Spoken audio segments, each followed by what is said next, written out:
up, everybody? Welcome to another episode of Super Gamer Boys. I'm your host, Colonel and Dad, Garrett Morlang, and here in the virtual studio with me is the king of video games and resident power washer extraordinaire, Adrian Holmes. And there was one other. What was it? I forget what it was. I didn't write it down. Fantasy Critic Champion. That's what it was. Fantasy. Okay. All right. And Fantasy Critic Champion. I get it. All right. Cool. There you go. I won't forget it. Actually, I should figure out some way to put something with game publisher in there. Elite game publisher, because that's what I am. Think about it. Right? That's what our league is based on, is us. That's true. Being a publishing house. It's a fantasy publisher, yeah. The king of the king of video games and elite game publisher. How about that? Elite game publisher. Not bad. That'll work. Yeah. We'll work on it. We'll workshop it a little more. Okay. I'll after the show we'll get it dialed in, so that way in the new year we'll actually. That's actually perfect. That's the perfect place to debut the new the new title. You got to get some. Are you gonna rotate yours at the beginning of the year? Rotate my what? My title? Your titles. Yeah. I don't know. I've had the same title for years. Do I? Should I change it? I guess I can. This is hard to come up. My host, Colonel, and Dad. I mean, that's everything right there. I'm nothing else. I'm nothing more, Adrian. I want to stop. Nothing to add to it. Colonel, you know what I mean? Dad. No, I don't. Again, I'll have to noodle on it. We'll see. Okay. If you think of anything, if you, the listeners, come up with anything, leave it in the comments. I wouldn't do that if I were you. I would not do that if I were you. I want all the names. Do you have anything you want to call me? Leave your thoughts down below. Everybody, I can see everybody cracking their knuckles right now. Finally. Finally, we're gonna let loose on this idiot. Oh man. Yes, we are here, and it is almost Christmas. Like, I'm wearing my Christmas sweater, wearing my old PlayStation sacred symbols. That's right. The only way to celebrate the holidays is wearing PlayStation logos all over my body. Now, Garrett, what did you ask Santa for this year? What did I ask for Santa for? I feel like you asked him for that Steam Deck, but I could be wrong. I mean, I was kind of, I don't know. Honestly, I haven't even thought about it. It's one of those things. You always see the memes I see the memes on Instagram, because I get all the weird, like, dad memes, because I'm a dad. I have kids.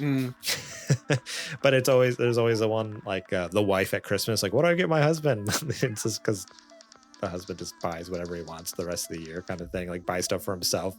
It's like, that's fine. It's probably better that way, because if I had to rely on Christmas gifts, like, you just never know, you know. I don't know. As an adult now, there's always a particular, like, version of the thing, or a particular, like, model or whatever it might be. So it's like, why leave that up to chance? I had enough bad experiences as a kid, and, like, a grandma buying me something that was, like, so far off.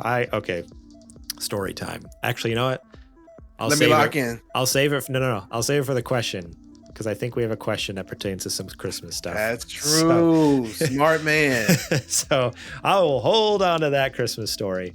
I guess we're doing a show right now. I'm kind of blanking on stuff. Oh, I guess I should tell you all right off the bat. Next Monday's Christmas, and we record on Mondays, so we will not be obviously doing a show next week. We're taking a break for Christmas, but we should be back the next week, because I think it's January 1st. If it was New Year's Eve, I'd say no, we'll take a break then, but January 1st, most people don't have things going on, so I think we're okay. Yeah, I'll be here. All right, so we're not going to be here next week, but the week after. So we're just taking 1 week off for the holidays, unless we're just feeling real crappy. If I, like, wake up New Year's Day and I'm like, nah, not feeling it. Well, as long as you don't party too hard, we'll be okay. You never know. Stay tuned. Give us a week, and then stay tuned. We'll be back the next week after that with some more episodes for you. I guess that's it for housekeeping, at least until I get into the real housekeeping, which is today we're going to be talking about how The Last of Us Online is canceled, E3 is canceled, and Kojima Productions is not canceled. Canceled. Kojima, imagine Kojima gets canceled. Oh no. He already did from Konami, remember? I feel like it was the other way around. He got out of that one, and Konami ended up getting canceled by the Konami canceled Kojima. They said, "Don't even say that man's name in this office. Right, out of here." They canceled him, and then the rest of the world said, "Screw you guys." No, that's true. And Kojima Productions is not canceled. In fact, they're making a movie with Ep.224. But first, let's give a quick shout out to our Patreon producers, Bumble Smash and Kojima01, and our Super Gamer sponsors, Julie Bates and Mama Mare. If you want to be awesome just like those folks, head over to patreon.com/supergamerboys, where you can support us starting at just $1 a month. That's right, $1 each month. And you get episodes early and ad-free, such as this show, as well as Super Later Boys, as well as previous seasons of Super Gamer Book Club, all are ad-free. And then, like I said, current content, you get it early before everyone else. So think about supporting us over there. We'll talk more about that later on the show. I do want to say, just give a huge shout out to Jack Sriracha and Yate for allowing us to use their music on the show. We appreciate them. And also DJ Trooz. Today, I think we got the old Jack Sriracha and Yate playlist going, but other times we got DJ Trooz. All those links to all those artists are in the show description now. Apple Music, Spotify, wherever you can find them. Oh yes, that's what I wanted to talk about. The other piece of housekeeping. I was like, there's something else I wanted to talk about after the Christmas break. The other piece of housekeeping is Adrian and I actually joined forces with Super NPC Radio.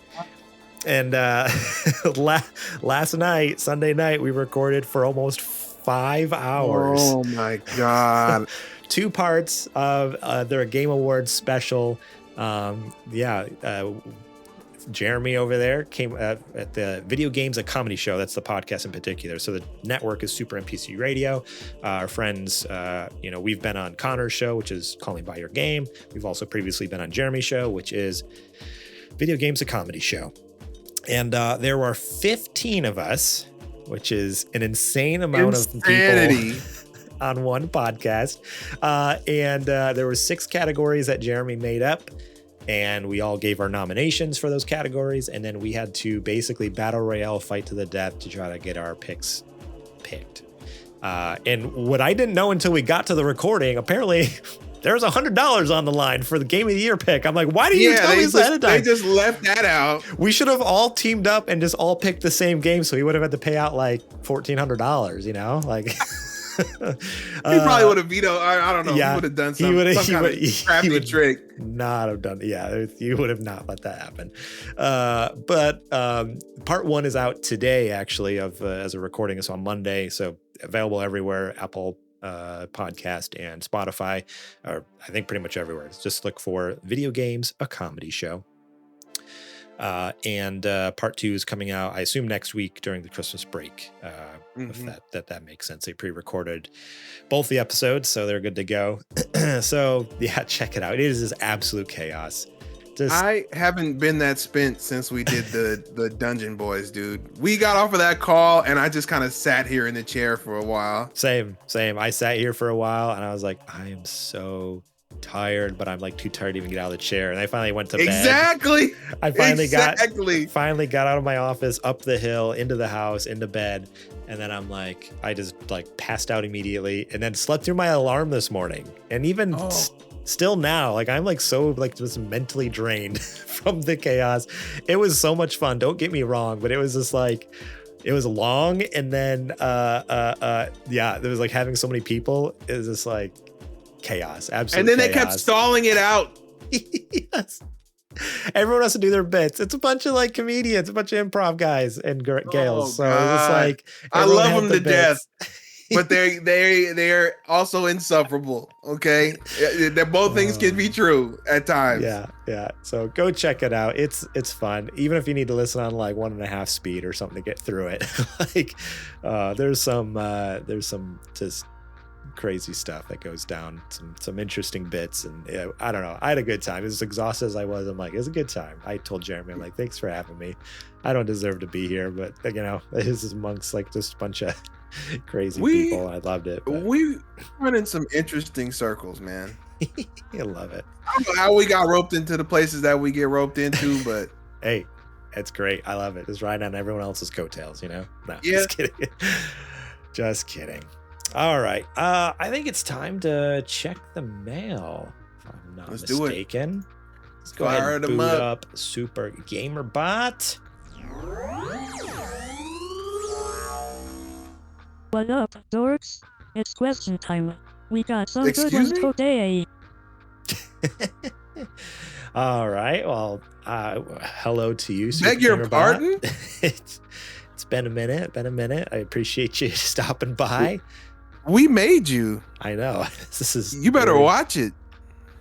I mean, that personality chip, it must be defective because it's gaining consciousness every week.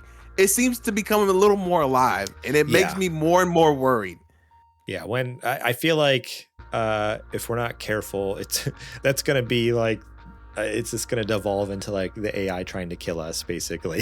It's going to turn into like, or just making questions up that aren't written in, just like saying things, but like that are like somewhat threatening. Like, oh, Anonymous writes in like, oh, if I was to stand outside your window with a knife, like how would that make you feel? Like, wait a second, Super Gamer Bot. I was going to say, is this really Anonymous? Anonymous writes in, why are humans so fragile? Yeah, right. Just like vaguely threatening like questions. Hang on, why are these all anonymous? I don't remember this question coming in. All right, Super Gamer Bot, throw that first question at us, please. Sir Prince Alon asks if SGP clips were animated, what art style would you want them to be? Okay, so if our Super Gamer clips or our episodes were animated, what style would you want? This is a really good question. I feel like you have one off the rip.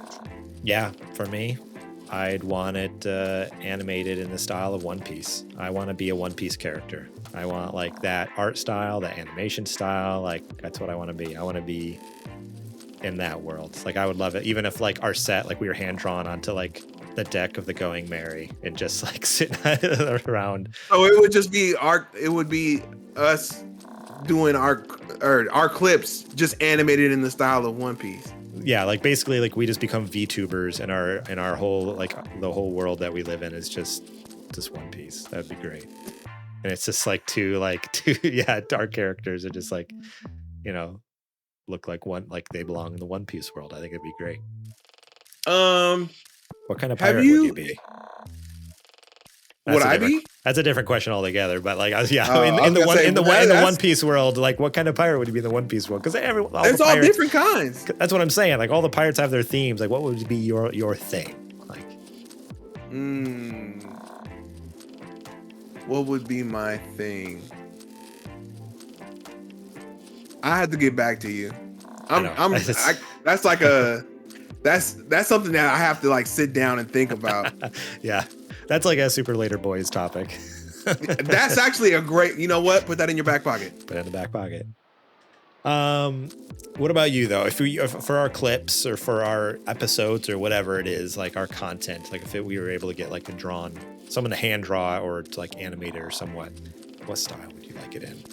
See, the way I'm thinking about it is like, you know, when people take audio clips and then they animate stuff on top of it, like a story time kind of animation. Yeah. This is a long shot. Stay with me. Okay. But you are in my age bracket and you are also in the video game, so there is a decent chance that you at least have heard of this. G4, a long time ago, had an animated series about a video game developer, and it was called Code Monkeys. Yes. Does that ring a bell for you? It rings a bell. Do a quick Google while I'm talking, and you'll bring it right up. So I think that we would be perfect to be animated, especially like when clips get out of control. I think it would be a perfect art style for us to be animated in. 100%. Yeah, seeing this, I'm like, yep. So it's basically like an 8-bit kind of style-ish, like kinda pixel art. It's just like a pixel art style. I was gonna say it's like almost 16-bit, but not quite. Yeah. Like in the middle. Yeah, 100%. Yeah, I think that would be great. Just little. I mean, I already have like the little like pixel art versions of our faces. Yeah, so it would be that. So it's just like we just need someone to like build out the rest of the world and our bodies and just animate it. Easy. You know? Oh man, that would be great. Actually, that'd be fantastic. Just like little clips. We got to keep it in the tuck just in case we get big one day. We can actually pay somebody to animate them. Heck yeah! Oh, so good. All right. Let's see. Let's do one last question. I think. Super Gamer, what's the last one you got for us? Crimson asks, "What's your favorite Christmas memory?" This is an easy one. Christmas memory. All right, give it to me. It is Christmas of. I guess it had to be 98. Yeah, Christmas of 98, the year that Pokemon came out. Ooh. I got you remember back in the day when Costco used to sell the game system in a game in like that big plastic blister pack, I guess it would be called. Yeah. I got one of those. It had my little red Game Boy Pocket. Okay. On one side, and it had a copy of Pokemon Blue on the other side. Dang. Done deal. Glued to it the entire day. Nothing else mattered. And I still have both of them today. Man, that's so awesome. I'm still like, every time you bring up your stuff that you still have, I'm so jealous. I'm so mad at my younger self for like either selling it off or mostly trading it in. I traded so much into EB Games, which doesn't exist anymore. that was our place. Electronic Boutique, baby. That was back when they actually were decent. So that's true. Yeah. But trading it all in to like get the PS2 or like get a GameCube games or whatever. And it's always to get the next thing. When we got our 360, we sold everything, traded everything in. Like, yeah, to this day, I'm like, what were we thinking? Like, what was I thinking? Like, I knew one day I'd want to play these games again, but you can't beat yourself up, right? Because most young people don't think, about, well, what if I want to play this, 10, 15 years from now? Yeah. Thankfully, it was really my dad who was like, I was already experienced, losing something and then 10, 15 years later be like, man, I really wish I could play that again. And he stopped us from doing that, so we don't have to experience that. Yeah. So yeah, that's awesome. That's so cool. Yeah, that's stuff like that. Like I think it was, I forget what Christmas it was, but also like I got the Game Boy Color, the purple translucent, the atomic purple one, like the see-through purple, and what game did I get? I got that in. If it was a color, it might have been gold and silver. I was late to the game with Pokemon. Like I didn't get or crystal. I never played red or blue. I got yellow later on. I think it was one of those things where I got so I had silver. I think that's what it was. I got the Game Boy Color, and then I got Pokemon Silver, and I got yellow. So I never played original red and blue. I had gotten yellow. So. Yeah, that was a fun Christmas as well, but I don't think I got them all at the same time. It was something like on my birthday I got one, and then at Christmas I got the other. Kind of catch me up to speed to Pokemon, because that was the thing. Is like, yeah, I was a little late to the game with the Pokemon thing. It wasn't exactly 98 when everything came out. It was like a couple of years later, but oh man, it was all over. Like when I think it was like a birthday I got the Game Boy, and I got one Pokemon game, and then Christmas I got a second Pokemon game. It's like, oh, it's all over. But you brought it? You got it? She's been through hell, man, but she's still here. Still kicking. Look at her. Dude. One day I want to get her restored or like, dude, I don't know, cleaned up. Yeah. But just the fact that it's still here, man. I mean, a lot of thousands and thousands of hours that's on so this crazy. here Game Boy. Now the Pocket didn't have a color screen, did it? No. It was basically just the Game Boy, but it's a little smaller. Smaller, yeah. I that was the first one I ever got. Both of us, of course, weren't around when I barely missed the original was 89, I think. I had an original that was a hand-me-down from my mom. It was my mom's. Like she had it when she was a teenager, and then when I was old enough, she let me have it. And she had Tetris and Alleyway, which is basically like a brick breaker game. Brick breaker. Yeah. So and Super Mario Land. Oh, great one. So those are the three Wait, games. 1 or 2? 1, the original. Okay. So yeah, those were her 3 games when she handed it down to me. I had like the original gray big brick Game Boy that I would play with. Yeah, Super Mario Land, Alleyway, and then Tetris on there. Okay, so my Christmas story. My favorite Christmas story of all time. I mean, my favorite one, I feel like I've told before on this show, which is the Crash Bandicoot story. I believe it's Crash Bandicoot 2. And it was somewhere I was at my grandma's house. And it was like Christmas Eve, we would always go to my grandma's house and hang out.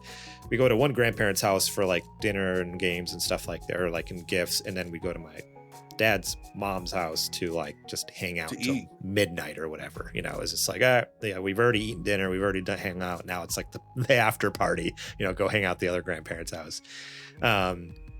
Anyways, we were there hanging out for a while, and then we were like, okay, time to go home, and we headed home.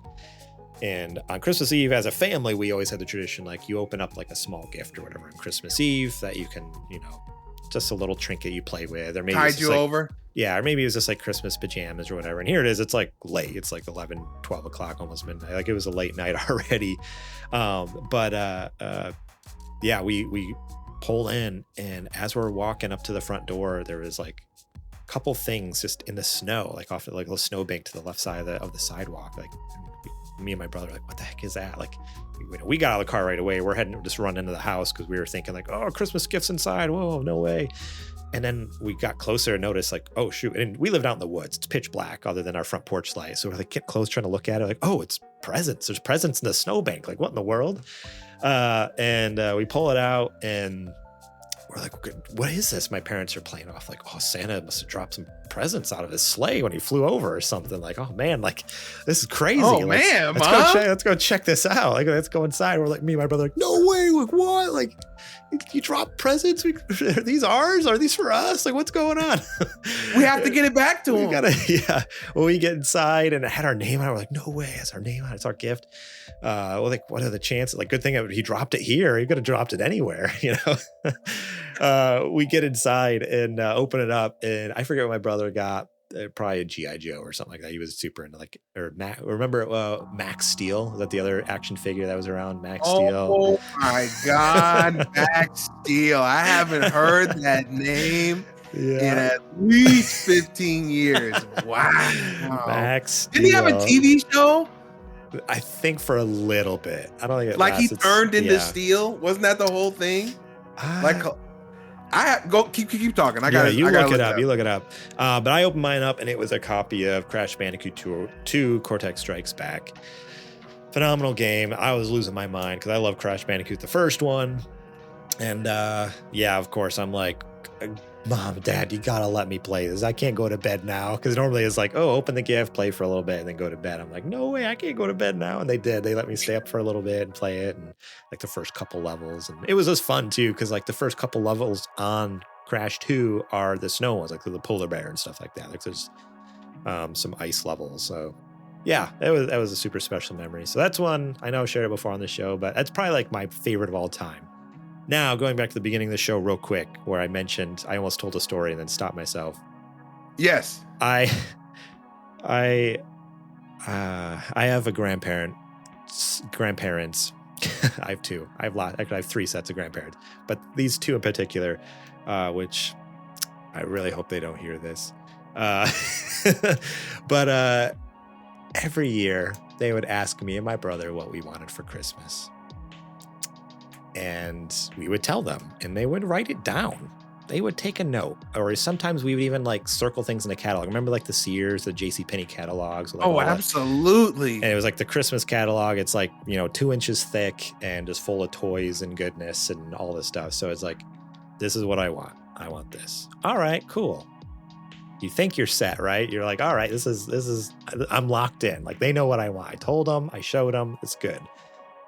Christmas would roll around. Christmas Eve, I should say. And we'd go over there, be opening up gifts.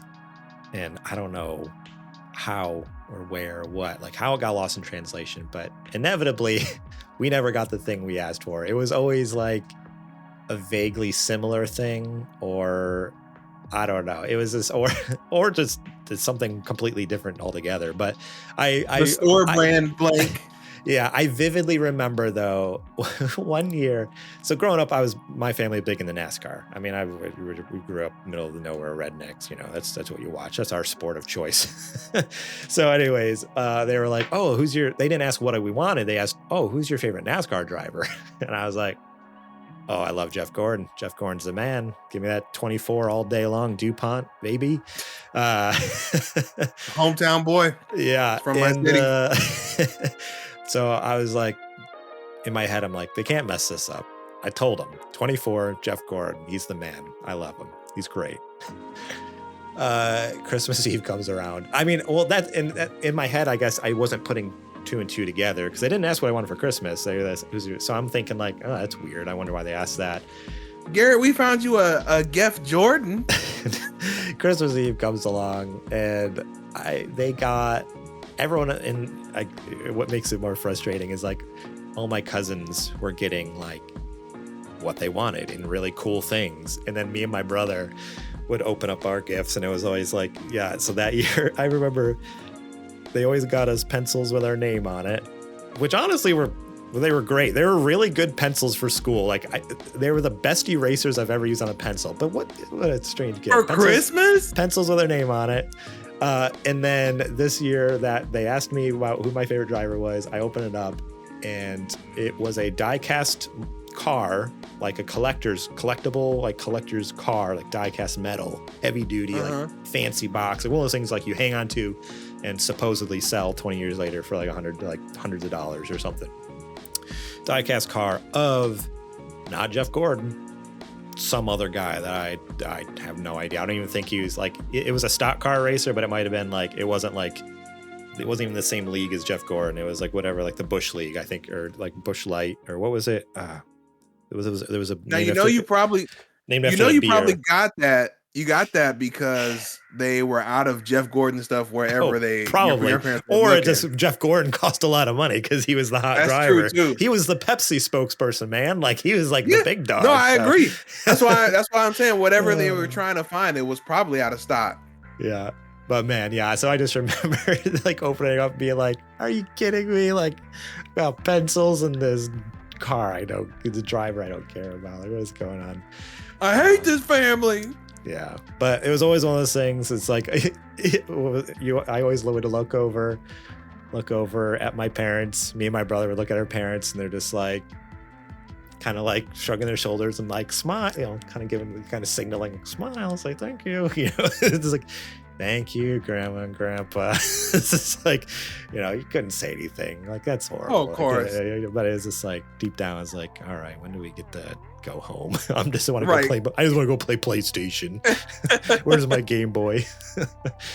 Oh man. But so it sounds like a crappy story, but it's actually like, I don't know, looking back, it's just hilarious to me. That was every year. Every single year it was just like, no, that wasn't the thing, but all right.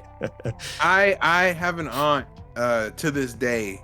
She does this and it's very clear, but we love her so much we don't even really, talk about it. But it's very clear that she goes to and fro from dollar store to dollar store trying to find what she can get for all of us for Christmas.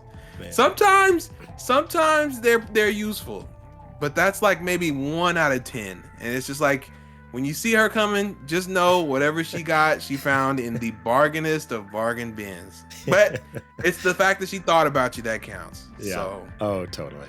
Oh, man. Yeah. Good times. Yeah. All right. We should probably... Now just buy everything I want. Yeah, exactly. Now it's like, now I'm an adult, and I was like, yeah, it's way easier because I could just save up my own money and buy exactly what I need or want, and I don't have to worry about anyone messing it up. Oh, man. All right. We should probably get on with the show here. Thank you all so much for writing in. We appreciate you, Crimson, Sir Prince-Law, and everyone else who's written out throughout this year. And if you want to be a part of the show, have your questions heard, think about join our Discord. It's free to join. Go to supergamerboys.com/Discord and sign up with a Discord account, join our server, and you can chat with us. I mean, you could leave your questions, but then we also just chat about what games we're playing, what movies we're watching, and everything else in between. Also, we do stuff throughout the year, like we did our fantasy league. I'm hoping to probably do it again next year. It's kind of fun. Although, I don't know, there's not a lot of game releases, so it might be hard. It's going to be like cutthroat to get like... Like what? There's Final Fantasy VII. Like everyone's gonna be trying to get Final Fantasy VII Rebirth or whatever it's called. And everybody's gonna fight to the death for Wolverine. Apparently that's supposed to be coming out next year. I highly doubt it, but you never know. Yeah. So we do and the backlog challenge, which right now it seems like Chaz Cheeto is cleaning up. He's got it. Getting the old. Apparently he's able to play an entire Yakuza in 10 hours. I would throw a challenge flag on that, but I mean, he has pictures of the credits. And what if there's an option? There's some games that have options to view the credits. It's true. I'm just saying, I think we should throw a challenge flag. Yakuza games are at minimum, I think, like 20 something hours. So the fact, and does he work? I mean, we don't know. We know nothing. Chaz Cheeto is a mystery. Just a username. I'm just saying, I got questions because I know for the average person, you ain't beating a 20-something hour game in what, 6 days? No. Well, if you have ideas on how to because right now the thing is when you finish a game, you send a picture of the credits screen. But if there's another way to clock that where we can actually see playtime or something, like a save, maybe they need to take a picture of the save file or something. I don't know. Right. Not all games have the time in the save file though. So even that's not completely foolproof. But but it would be cleared or something like that in the little save file icon somewhere. So yeah, or maybe achievements. Most games, everything has achievements nowadays, other than Nintendo games. So basically, but I play a lot. A lot of my backlog is old stuff. So there's no achievements or anything in there. That's true. Yeah, we'll figure it out. But anyways, you can join us over there, play games with us, and win stuff. I think for the backlog challenge, the prize was a $100 gift card that I forgot that I said I would do. And that's great because I don't know if I budgeted that. So it might be coming out of my pocket. So yeah, you could also join in and win some cool prizes that Garrett forgets about that he promised. All right, I think it's now time for the nerdy nudes. It's now time for the nerdy nudes. All right. Is this working? Testing 1, 2, 3. Oh, I'm kidding. I wasn't actually testing my microphone. All right. Here we are. This first news story coming to us from IGN, written by George Yang. The Last of Us multiplayer game canceled. We'll focus on single-player games going forward. Naughty Dog has stopped development on The Last of Us Online, its troubled attempt to create an online version of the popular franchise. The studio says that it would have needed to put all of its resources into post-launch content for years to come, and that approach would have severely impacted its ability to develop future single-player games. We realize many of you have been anticipating news around the project that we've been calling The Last of Us Online. There's no easy way to say this. We've made the incredibly difficult decision to stop development on that game. Naughty Dog said in a statement, the studio knew that fans of The Last of Us Faction's multiplayer community would be upset with the news and wanted to provide some context as to why it chose to stop development. The multiplayer team has been in pre-production with this game since we were working on The Last of Us Part 2, crafting an experience we felt was unique and had tremendous potential, explained Naughty Dog. As a multiplayer team iterated on the concept for The Last of Us Online during this time, their vision crystallized. The gameplay got more refined and satisfying. We were enthusiastic about the direction in which we were headed.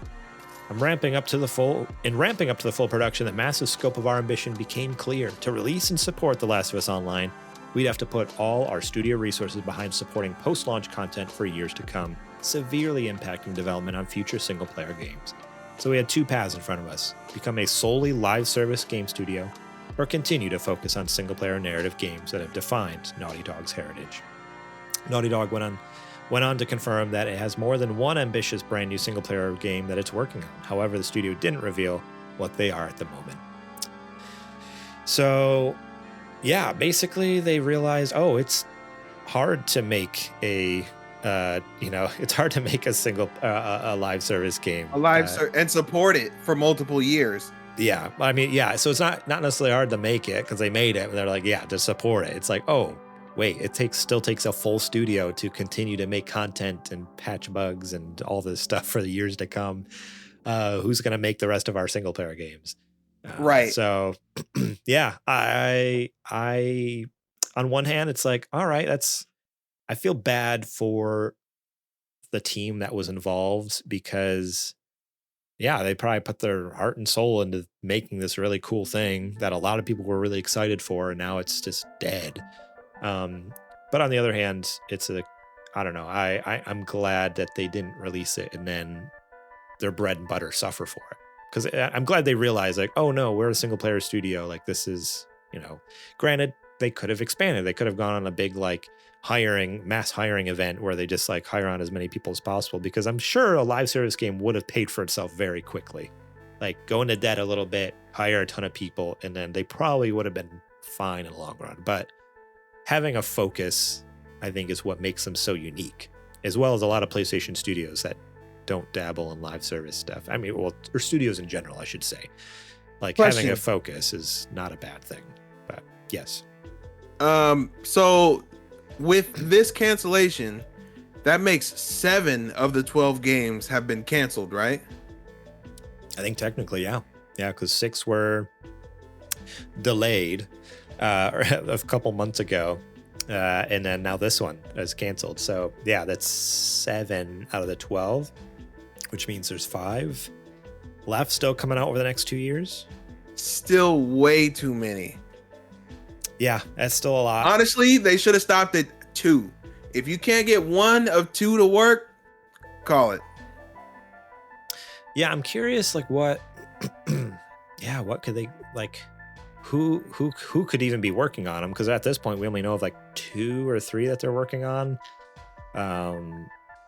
So I can't imagine what the other couple could be, but yeah, it's we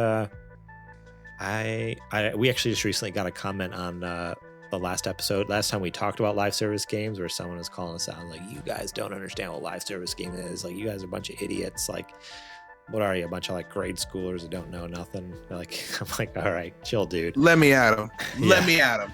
But I'm going to reiterate. I'll eat him alive. With that said, I'm going to reiterate the same thing that we said before. And yeah, it's too much. And live service games have such a huge time commitment. Like, it just seems crazy to just dump that, and again, like, for one studio, for one company, I should say, it seems like a lot.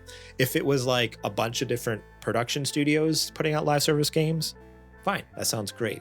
But the fact that it was 5 PlayStation exclusive live service games, that seems wild to me, because basically you're just asking one player base from one console to spend all their waking time on these 5 games, and it's like, that's a lot to ask of someone. But I don't know. I would love to see the positive results on that trying to convince somebody to give all their time to one game and it actually working. Yeah, like but yeah, I don't know. With these games too, like, even like if they were going to other consoles, like, and PlayStation would never do that, but if PlayStation was to like allow Xbox to get it in PC. It's like, all right, that makes sense. Putting out 5 games over the next 2 years, live service games over the next 2 years to every console. Okay, that makes a lot more sense. It's a lot wider net, but man, just on the PlayStation ecosystem, like, I don't know. I don't know how they expect people to do that, but I don't know what's going on over there, man. Yeah. PlayStation's been acting and moving real weird lately, and it's making me nervous for them. Yeah.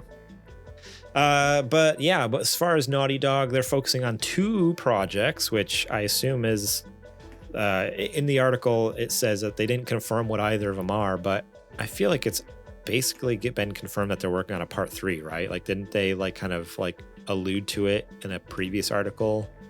So, I mean, they did and they didn't. They tried to keep it as vague as possible, which turned out to be the smart move in the long run.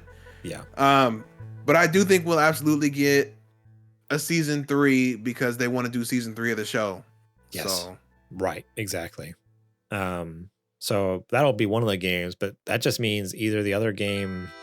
I imagine the other game's going to be a new IP. I would love for them to revisit an old franchise, but I have a feeling it's just going to be... Talking about Jack, aren't you? Talking about Jack. We got to be talking about Jack. Let's go, baby! Talking about old Jack and Daxter over there. I would love to get... A reboot? A reboot? Or a remake? Even a remake I'd be happy with. A reboot would be sick, but even if it was just a remake, like, I'd be happy with that. But I don't know if they'd do it. I mean, the fact that they have 2 games going on, I feel like in the past, well, I guess in the past they've always had 2 games because they always had someone on like Uncharted and then another team on Last of Us. Mm-hmm. So it's not unheard of for them. So if one's doing The Last of Us still, the other one, could be doing anything. I don't know. What would you prefer? Would you prefer like another entry into Jack and Daxter, or would you like to see what a new IP could be from them? I mean, I'm always down for a new IP, but if it was between the Jack and Daxter and The Last of Us Part 3, I would pick Jack. Oh, 100%. I feel like with Last of Us 2 did a great job, just like Last of Us 1, by leaving the ending up to interpretation. Yep. And they made it like such a clean break that you could really just end the story there and it's still fulfilling. Oh, 100%. So, yeah. There's really no, like, they really did finalize the story. Like, even after the first one, the story was pretty final. Like, I was like, even when they were talked about the second one, it's like, what more could they say? Like, they kind of told that story. And it's like, all right, 2 came out. I was like, no, you know what? 2 was good. 2 was great. They told more story and it didn't feel like it was forced in there. But now even with 2, I'm kind of feeling the same way as I did with the first one. It's like, how could they possibly add more? Like, it seems pretty, at least with these characters, seems pretty final. So it's like, what more can we possibly get from these characters? Unless it's, I guess, moving on to some new characters or something. I don't know. But I would love a new eventually IP. You're going to have to, because they're going to get played out. So yeah. And also, like, I mean, everyone knows the controversy with the first one too, with like how spoilers, I guess, for Last of Us Part 2, but it was all over the news, and I think we even talked about it, but Joel getting just killed off in the first, 30 minutes or hour of the game or whatever. Yeah. Like, how do they, what's their next stunt now? Because that was kind of like a big thing like that. Oh my gosh. Like, that was like the shock value that kind of sucked people into the story. Like, now I'm in. Like, it either turned them off or like, oh shoot, like they just killed off a main character. Like, what's going on? All right, what's their next, what's their thing for the next game? What's going to be the big, oh shoot moment? Like, they can't do the same thing again. They can't just be like, and Ellie's dead now. It's like, wait a second, you did the same thing last time. I mean, the big thing is going to be, there's going to be a large camp or facility of people who are all immune. And there's some kind of, I don't know, government facility you have to break into to break them out or whatever. Disguised as something else, but that feels right. Maybe, yeah. I don't know. Could be interesting. Why? What you got? But no, I don't. Yeah, I don't know. I can't think of much more. That's what I'm struggling to even think what direction they could go. So yeah, I don't know. We'll have to wait and see. Again, I would prefer it to be like we said, like a new IP and then like a remake. Like, have one studio work on a new IP, because Last of Us is great, but I would love to see Naughty Dog kind of spread their wings a little bit, kind of like work out their creative muscles a little more, like with creating a whole new world for us. Like, not to say there's nothing wrong with a part 3, but I don't know. They're so they are so great at world building. Like Uncharted was incredible. Last of Us has been incredible. Like previous IPs that are incredible. So it's like, I'd love to see what they could do.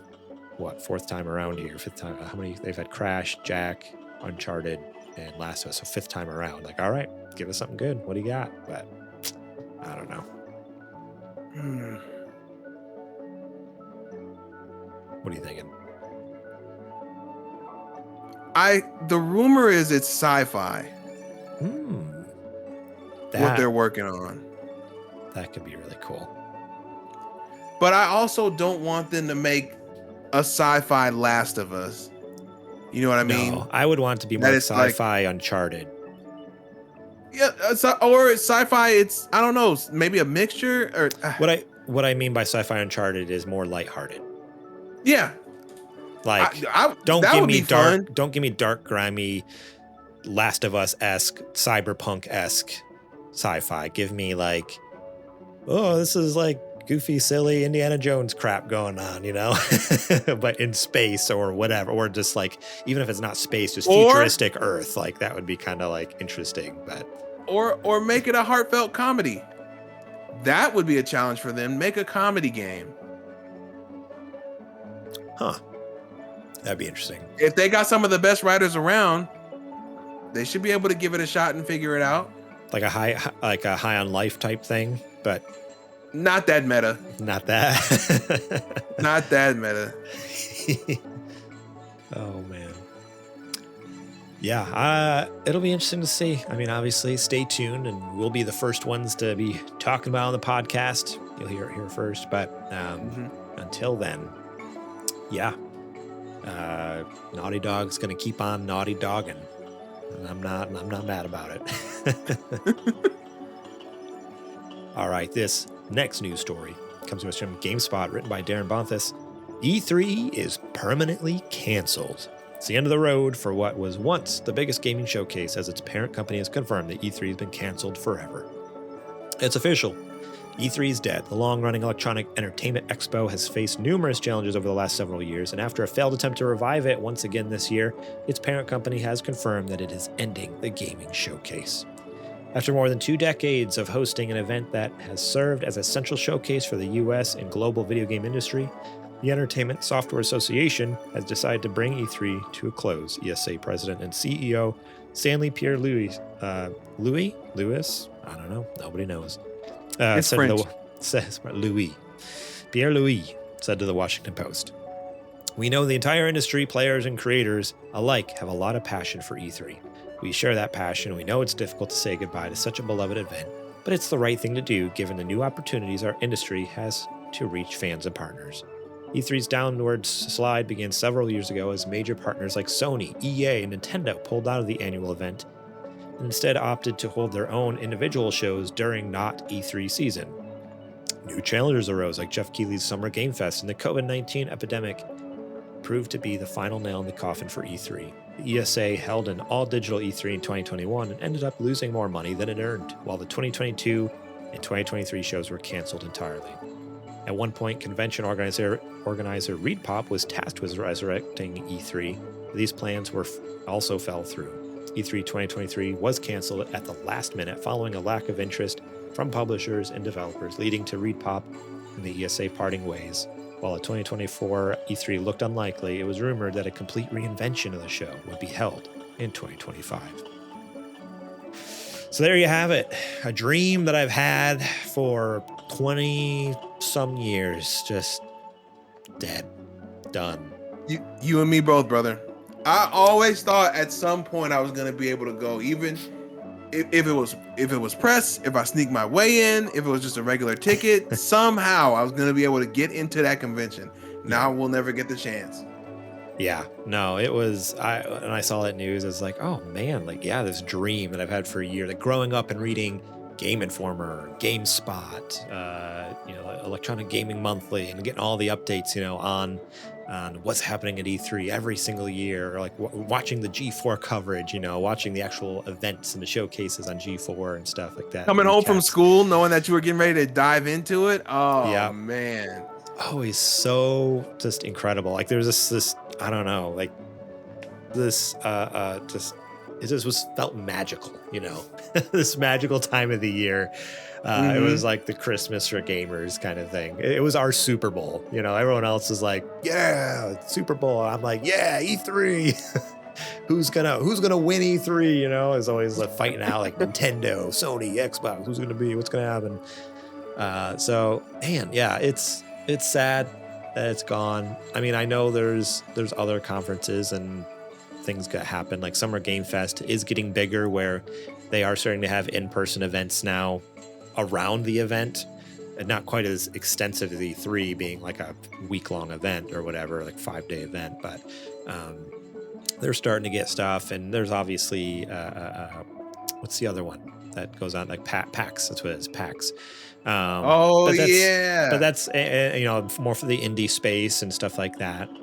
I was gonna say it's a lot smaller, so yeah, smaller scale a little bit, but yeah, there's just something about, like, I don't know, I would have loved to at least once go to E3, and just by the time we were in the game here doing podcast stuff and Super Gamer Boys, that's like when it was dying, it was like the end of the road, unfortunately. So I don't know, rest in peace E3. It's a bummer it's gone, but I don't know, my hope is that there's something else that rises up, whether it's Summer Game Fest or something else that kind of takes its place and that we can go to and kind of like Summer Game Fest already has. It's already as far as the showcases, yes, but I mean like the physical in-person event. Like at this point, I think it's only like a 1 or 2 day thing.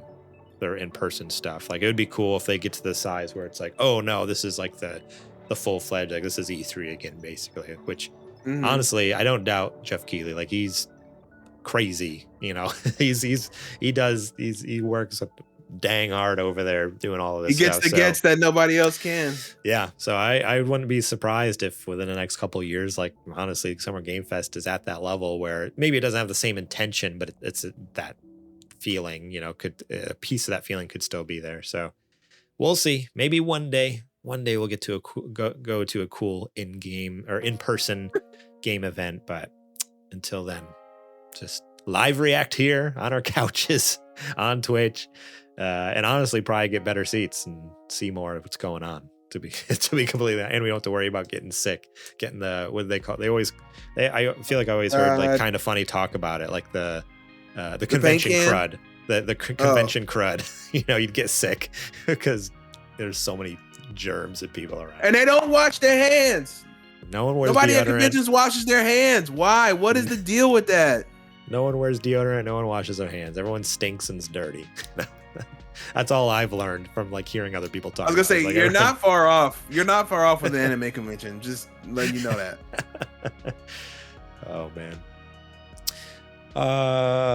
All right. This last news story. This is an unprecedented event. 2 weeks in a row, we're getting the Kojima Corner. That is right. We are back with another episode of Kojima Corner, an episode, a podcast within a podcast here at Super Gamer Boys. And this week on Kojima Corner, we're going to be talking about how Kojima Productions and A24 team up to adapt Death Stranding. Ooh. A24, the studio behind Academy Award-winning films such as Everything Everywhere All at Once, has announced a collaboration with Kojima Productions to adapt Hideo Kojima's acclaimed video game, Death Stranding, into a live-action feature film. The announcement comes ahead of Kojima Productions' 8th anniversary on December 16th, marking a new milestone in video game to film adaptations. The film promises to delve into the mysteries surrounding the apocalyptic event called the Death Stranding, which blurred the lines between life and death and brought forth nightmarish creatures into a world on the brink of collapse. Hailed as the architect of the stealth genre and a pioneer in interactive storytelling, Hideo Kojima continually shifts the boundaries between film and game, widely considered the father of the stealth genre. What I love is this is a blog article from their website. Like, it's so just like self-congratulatory. Like, it's just like, oh, we get it. I bet you Kojima wrote this himself. Widely considered the father of the stealth genre, he is also credited with innovating both storytelling and cinematic presentation in video games at large. In 2020, Hideo Kojima received the BAFTA Fellowship, the highest accolade bestowed by BAFTA upon an individual in recognition of exceptional contribution to film, games, or television. Hideo Kojima says A24 was born into this world about 10 years ago. Their presence is singular within the industry. They are like no other. The films they are delivering to the world are high in quality and very innovative. I have been attracted to their creations, and they have even inspired my own work. Their innovative approach to storytelling aligns with what Kojima Productions has been doing for the last 8 years. Now we are making a Death Stranding movie together. There are a lot of game adaptation films out there, but what we are creating is not just a direct translation of the game. The intention is that our audience will not only be fans of the games, but our film will be for anyone who loves cinema. We are creating a Death Stranding universe that has never been seen before, achievable only through the medium of film. It will be born. I don't know what that means, but all right. About A24. A24 is a global entertainment company. We all know who A24 is. They make movies, including Hereditary, Moonlight, Lady Bird, Uncut Gems, Spring Breakers, and 30-plus TV shows, including award-winning series Euphoria and Golden Globe-winning series Raimi. So yes, they're teaming up with some big dogs in the film industry to make a Death Stranding movie.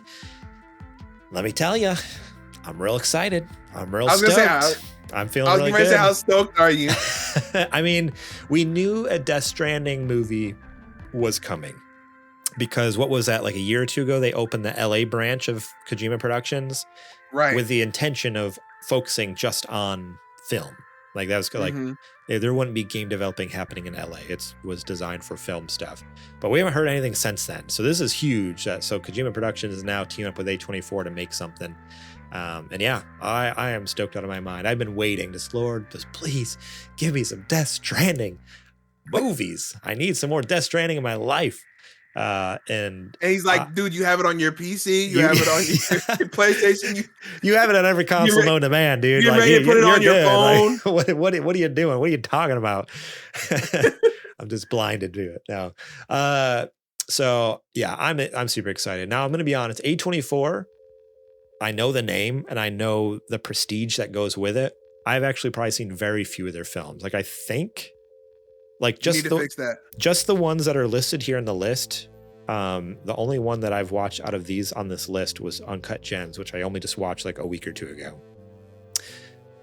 which is wild to me because I know all these movies. Like reading through this list, I'm like, oh yeah, like these are like incredible movies that have won so many awards. Like how have I not watched them yet? So now it's like the same thing I did with Jordan Peele last week, where I watched through every movie he's made. I watched Get Out and I watched Us and Nope. I'm going to start the same thing with A24. I'm going to start going through their hits because I got to get ready. Got to get ready for Death Stranding, you know? Got to get in the mood. What's A24's vibe here? A24 rarely, if ever, misses. So if anybody was going to help him, right? If anybody was going to help Kojima to make this a reality, it was going to be them.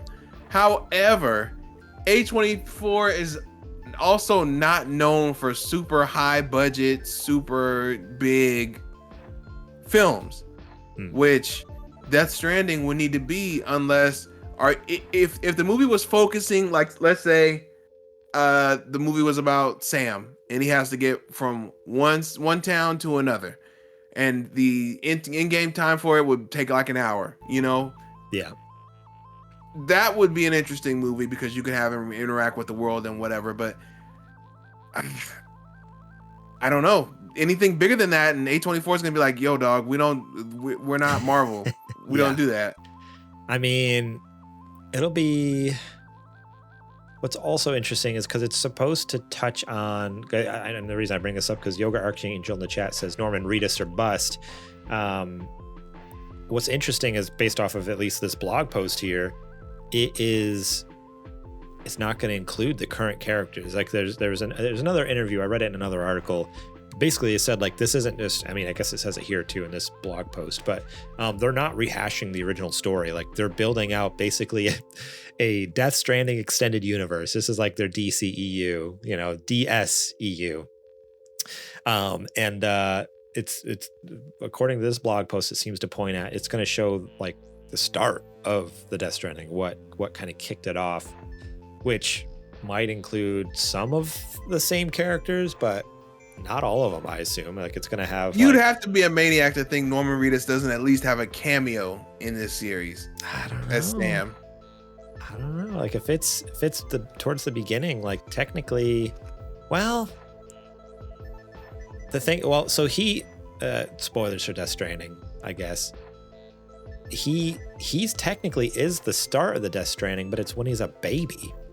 Like not as Norman Reedus, it's him as a baby. So that's where that's why I'm like, oh, okay. Like his character will be in it, but it's when he's a little guy. Like, you know, it's not when he's full grown Norman Reedus. So, I don't know. I'm just so excited though. I'm so happy for this. One thing that I was kind of bummed about, because again, if it's talking about the beginning of Death Stranding, you would think, because in the flashbacks, they do have flashbacks in Death Stranding.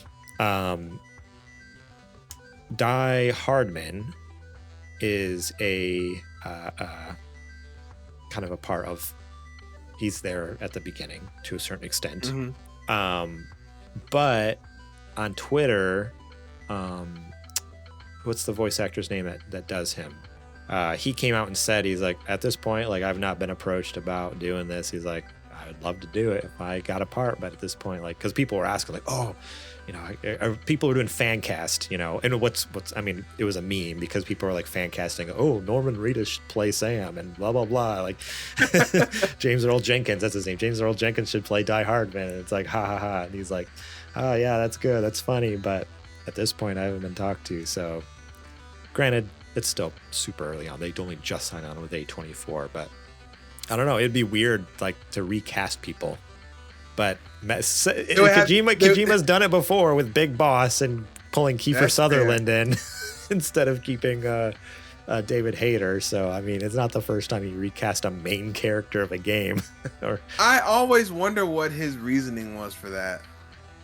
I feel like it was probably it was a fallout with David, had to be, right?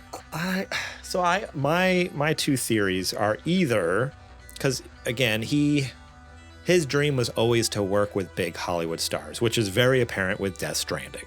Obviously, he just and even before that with PT. PT was like Guillermo del Toro, Norman Reedus, blah, blah, blah. Like, and with Death Stranding, it's like, oh, he always wanted to work with Hollywood. So my one theory is like, I think he just finally had the budget to get a Hollywood actor, so he just went for it. My second theory, though, is giving him the benefit of the doubt that he's not just, you know, wanting to hang out with cool people and screwed over David Hayter, but more so, I guess spoilers for Metal Gear Solid 5, a storytelling thing, because technically you're not playing as Big Boss. You're playing as a guy pretending to be Big Boss, but you don't find that out till the end of the game or whatever. So, like I in my head, I'm like, oh, that could, like, I could see him being kind of cheeky with it and being like, oh yeah, like I recast Big Boss's voice actor, wink, and really it's like, oh, it's because it's not actually Big Boss, it's why it's a different voice actor or something like that. But I don't know, I feel like it's probably more the first one where he just wanted to hang out with cool Hollywood actors, you know. That was his first taste in it, but I don't know, we'll never know. I hope it's not a falling out between him and David, because I don't know, I'd love to see David Hayter in another project with Kojima. Like, it'd be great. Not mad at it. Wouldn't be mad at it. Yeah. But yeah, so stay tuned. I'm sure we'll be talking about that as much as possible. Even though it's not a video game, I make exceptions for movies when it's about good video games, you know? All right. That is it for the nerdy nudes. Now it is time for our Patreon ad. Let's do it.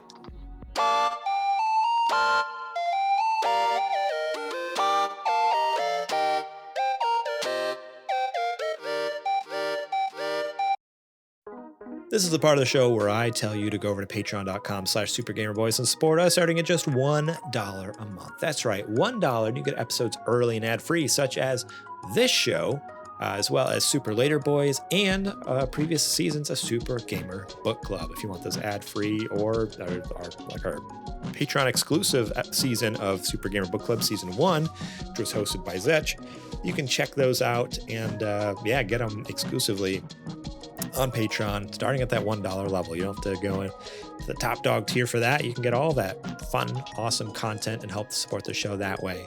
But if you really love what we do have 3 more tiers above that. We got our $5 tier where you can get those previous perks and you get the show notes to the show so you can see exactly what we're going to talk about. Leave your own questions, comments, concerns, thoughts, opinions right on the show notes, right on the doc for us to read live here on the air. So if you have answers to the questions, you have thoughts on news stories, or heck, you want to ask questions about things, go ahead and drop it on the doc. We'd love to read it out here. So if you want to be a part of the show, basically, go ahead and support the $5 a month level, and you can get those show notes and be a part. $10 a month, you can be a a Super Gamer sponsor. Over on Patreon, though. You support us on Patreon at $10 a month, and you're a Super Gamer sponsor where you get a shout out at the top of each and every episode, as well as all those previous perks. And the top dog tier, $15 a month. You're a Patreon producer where you get all the previous perks, ad-free episodes, you get the show notes, you get the shout outs, and you can pitch segments for the show. If you have a cool show segment idea that you want to be a part of, which stay tuned in the new year. We were going to debut it this week, but then I'm like, it feels weird to have a new bit and then take a week off and then come back in the new year later with it. So we're going to hold off. But starting in the new year with a new episode, we are bringing in a new bit by our one Patreon producer, Kojima01. That's right, Caleb's coming in with something. So stay tuned for that. But yeah, so if you have a segment idea or whatever idea for a new show, whatever it might be, and you want to kind of help be a part of that, $15 a month, you can be part of the crew and help us out and be a part of something really cool. So think about it, support us over there. You can also support us if you're watching over on Twitch, twitch.tv/TheSuperGamerBoys. You can support us there by using your Prime Gaming sub. That's right. If you have Amazon Prime, you can link that to your Twitch account and you get a free Prime Gaming sub that you can use each and every month. Now, you have to remember to re-up it. It does not automatically renew. So if you used it last month or in a previous month, you got to come back here and use it. But go over to twitch.tv/TheSuperGamerBoys. Hit up our channel. And if we're during a live stream, you should be able to just down on the bottom right part of the screen, hit that subscribe button, use your Prime sub. It costs you $0. We get $5, helps support the channel, and you get some sweet emotes to use all around Twitch. Show off our beautiful faces. And so think about supporting us there. We'd very much appreciate it. All right. Well, that is it for the ads this week. Now, let's get back to the show.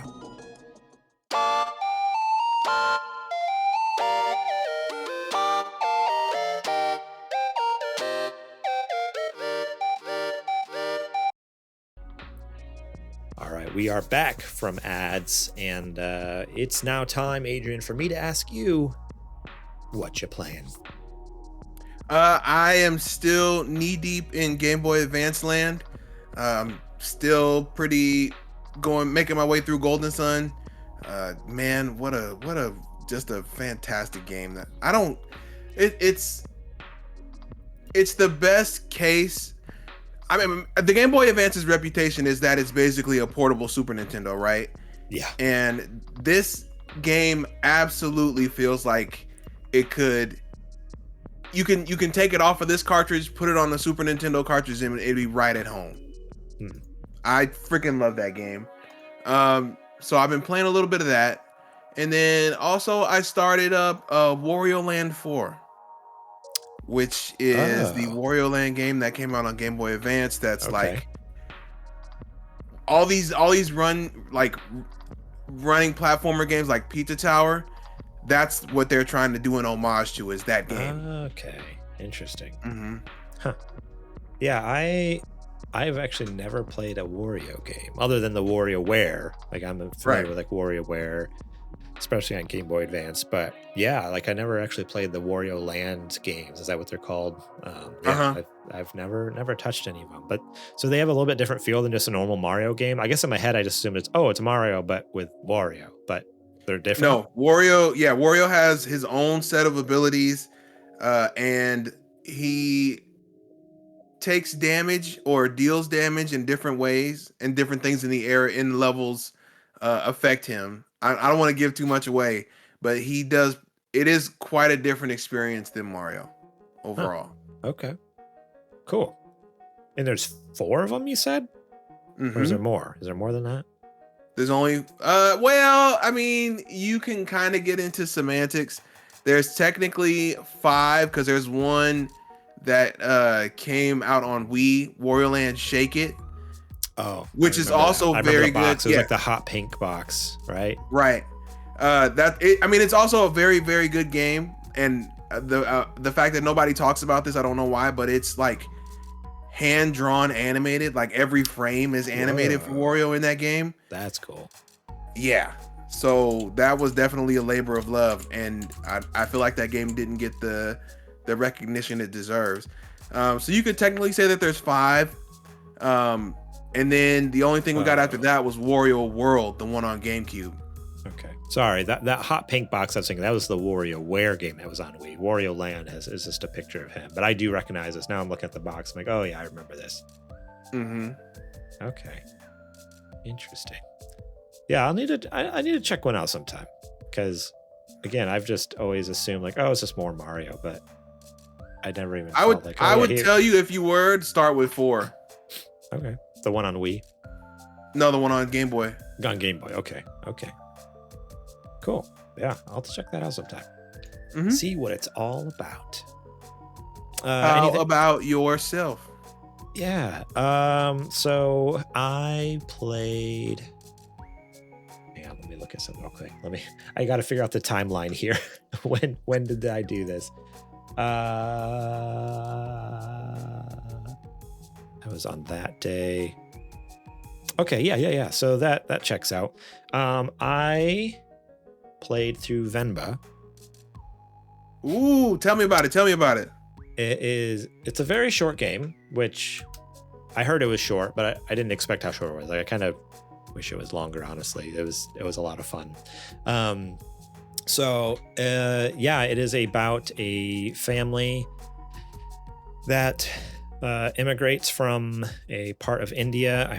Forgive me, I forget the exact part because they even say like they're not like, oh, we're Indian. They say we're blank and it's from a certain region in India. And I feel really bad. I don't remember what it is. That's the whole point of kind of the game is like their culture and like, I don't know. But it's a really cool game though about, them immigrating to Canada. Just really their life starting out with from the I originally thought the game was going to be from the book because I think I even talked about like on a week or so ago on an episode because I played like the first 10 minutes of it before the show and I was like, oh yeah, I thought it was going to be from the son's point of view. It's actually from more the mother's point of view, which I find out that's her name. That makes sense. That's why the game's called that. It's from the mother's point of view. So her, the wife initially, the wife and husband immigrating to Canada and then having a son and trying to raise a son there and just the struggles that came with like being an immigrant and trying to fit in with this new culture while still like appreciating and like continuing your like the culture you came from, like having moved from India and stuff like that. I don't know. It was a really, really neat story. And just like kind of coming to grips too, like as the parents, like accepting the son for kind of, because obviously the son is like very much like Canadian in a sense, like kind of as a child and as even a young adult, trying like kind of pushing away, like, no, I don't want any part of our culture. I want to be more in the Canadian or American or whatever you want to say, kind of, Western, I guess, Western culture compared to like the Eastern cultures. And so it's just a very interesting story that like I don't know. Yeah, it was really heartfelt, really wholesome, and it was just such a different game than anything I've played in a long time. Like, I don't know, which is what I love about indie games, is like they can tell these really heartfelt, sad stories or like touching stories so incredibly well. But the gameplay mechanic is basically the whole game is going through memories. Each chapter is like a memory going through from, like I said, before this kid was born, like her son was born, to I'm not going to spoil it, but later on in the years, and the son is like off in college or even like out of college and stuff like that, and just memories throughout that time. And the memories are kind of retold even through little cutscenes, but then it would always kind of draw back to, again, their culture and their food, which is a very important part of their culture. A very big part is their food and recipes, from what I can tell from this game. And talking about like, oh, it was like her grandmother's recipe book that was passed down to her mother and then passed on to her, and then she's trying to prepare it and pass it on to the son. And so like the first few memories are like opening up the recipe book and like pages are missing, or like things are scribbled out, or like it got damaged over the years, and so you're trying to like remake the cookbook. And so you're just kind of have a table with various ingredients, and you got to figure out, okay, what order do I put these in on, and with very little context clues from like images on the page. So it's like a puzzle game. Right. You're looking at this kind of like little bits and pieces from step one to step, the final step, and like, all right, I can see step 3 and 4, but what about this one? And so it was a really cool mechanic. And honestly, playing through, I'm like, I would love to learn how to make some of these dishes. Like, they look incredible. Like the art design, the sound design. Isn't there supposed to be a cookbook coming? I hope so, because honestly, after playing it, I'm like, I need to make some of these recipes. Like, this looks incredible. Like, it looks so tasty. I was getting so hungry playing it. Yeah, it was a lot of fun. So the gameplay was really cool, like, because it's like more like a puzzle aspect to it. And then the story was like, I think I even said on Discord, I'm like, well, I wasn't expecting to be crying after this, but here I am, just like getting all choked up. It was such like a heartwarming story. Like, God dang it. Like, so very good. And I got it through, I don't know if it's still available now, probably not, because usually they're limited time, but it was through the Humble bundle they had with Wholesome. It was a Wholesome bundle with the Wholesome Direct that we watch. So it was like $15, and I got like 5 or 6 games, and that was one of them. But I think it's pretty much available everywhere, if I remember right, and very reasonably priced, but they deserve all the support. Very good story. The story begins in 1988 and goes through kind of like present day. It's really cool. $15 most places. Go pick it up. It's on everything except for Switch. Oh no, it's on Switch. I was gonna say Switch, PlayStation, Xbox, Steam. I highly recommend it. It was very, very cool, and a very quick one. Like I said, like, it's not like a big time commitment. There's like, oh, I got this, a 60-hour game to play. I beat it in under, I think, just barely over an hour. So one sitting, you could hypothetically finish this game. And then the other thing I've been doing is watching a lot of shows, and I just finished Guillermo del Toro's Cabinet of Curiosities on Netflix. Did you watch that series? A couple episodes. I didn't watch the whole thing. Oh man, it's so good. I got into Jordan Peele, his stuff there a couple weeks ago, and I'd already started Guillermo del Toro's Cabinet of Curiosities, but I was like, all right, now I got to finish this off. And let me tell you, there was one episode, I think it's like episode 5, called Pickman's Model. I think it's called. It's based off an H.P. Lovecraft story. Dude, like, that episode messed with me. Like, by the end, I was just like, I need to go like to take a shower after watching this. Like, I just felt like I was so like deeply disturbed and terrified, and also just like, like, it was just so creepy and scary and dark. And I'm like, oh, like, this is like such an intense, I don't know, they just did such a good job of it, because all the other ones are like more like, oh, whoa, like it's more like oh, that's crazy, no way, oh. That one was honestly like, whoa, like, it was like, I experienced something. Yeah, like that was a freaking experience. Like, I forget who the director, because that's what's cool about this show is it's an anthology series. None of the episodes build off each other. but they're all separate stories, all directed by different people. And that one, Pikmin's Model, and then actually the next day I watched one called The Showing. I think it's episode 6 or 7. It's called The Showing. The payoff for that episode is not great. Like, I actually thought it was really dumb, but the vibe, the aesthetic of it is like 80s pulp, like just thick grain, like video grain, just like everything is like halation and like blur, like I don't know, it felt like, oh, this is like the pulpiest of pulpy, like 80s film. Even like the color scheme, like everything had like an orangish hue to it, like kind of thing. And like I don't know, it was just like it was dripping with so much style and like I don't know. I loved it. I loved it just purely off the aesthetic. It was so good. I was like, I wish it had a better payoff of story wise, but like style wise, I'm like, oh man, like I want to make a film. Gotta have it. Like this is the type of thing, because I always talk about like I would love to make like more like a short film. Like we've done the Spooky Gamer Boy shorts. I would love to do something like a little longer than that one day. And like honestly, after watching that episode, I'm like, I want my movie to look like this. Like seriously, like this is the style I'm going for. I want something that's like super pulpy, like 70s or 80s kind of look. That's just like, oh, it's just dripping with aesthetic kind of thing. So yeah, that got me fired up. So go check out Cabinet of Curiosities. There's, like I said, like I think really that's the only one that didn't hit. All the other stories were really great. I actually really enjoyed them. But yeah, Pikmin's Model, go beware. That'll mess with you. It'll keep you up. Yeah, that's for sure. I went to bed and I was like, I don't know if I can go to sleep tonight. Like I was just like laying in bed, just like, oh, brother, I'm gonna be this, like, not even like scared, just thinking about it. Like it was just like I couldn't get it out of my head, like the whole story and like the ending of it. I'm like, it wasn't like I'm scared of the dark. It's more like what did I just watch? Just like chewing on it, you know. Man. All right, well, that's it for this week. Thank you all so much for listening and watching the show. We appreciate each and every one of you. I guess this is the last episode of 2023, if we're not doing one next week. So thank you all so much for a fantastic year.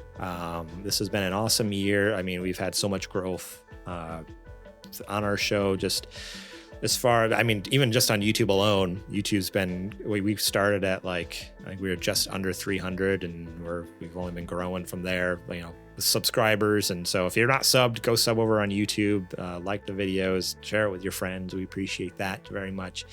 So thank you for all the support, helping grow our stuff and shout it off the rooftops. Helping us just make cool content. Thank you to all the Patreon supporters throughout this year who have helped us make cool things. We appreciate you. Yes. Big time. And in the years to come, you know, we're going to need you. So thanks for sticking with us last year. Thanks for hopefully sticking with us this next year. And if you're interested at all in helping us out, want to make cool things and support our endeavors, think about going to Patreon, supporting us there, patreon.com/supergamerboys.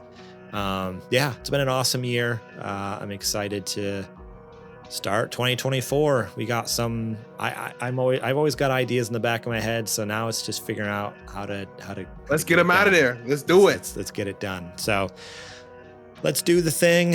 And you can also support us by going over to sgbstore.com, buy some merch. We got t-shirts, we got sweatshirts, we got coffee mugs, we got stuff. We got stuff over there. Go check it out. Shout out to Jack, Sriracha, and Yate for allowing us to use their music on their show for so long. We appreciate you guys so much. You can find them on Apple Music and Spotify. We got links on the show description over on YouTube and on podcast services. And shout out to DJ Trooz, who is he's a newbie this year, allowing us to use his music on the show. We appreciate him as well. And you can find links for his music there in the show notes. So be sure to check them out. Show them some love. You can find us during the week at supergamerboys.com, Twitter and Instagram at supergamerboys. I'm on Twitter and Instagram at Morlang. Adrian, where can they find you at? You can find me any and everywhere at Homeboy. That is right. And with that, that's it. That's all I got for 2023. So, Adrian, go ahead and take us out one last time this year.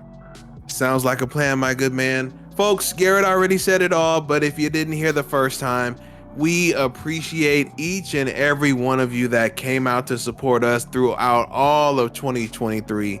We have experienced some crazy growth, some crazy looks from people who we never thought would want to interact with us, and here we are. And it's all because of you. You help us to continue to do this. I mean, even still, like I always say, and like I've been saying and will continue to say, Garrett and I probably would have had these discussions with or without you guys here, but having you here makes it a lot better. So I guess only thing that's left to say is happy holidays, happy new year, and we will see you in 2024. Heck yeah. And yeah, that's pretty much it. We are, for the final time in 2023, the Super Gamer Boys. And we will catch you on the flippity flop. So Max Steel, I looked it up. Max Steel is he has like superpowers. Yes. Like whatever that little suit is. That's what it was. I don't know why I thought he turned into steel. I have to think. See, maybe Colossus. I don't know.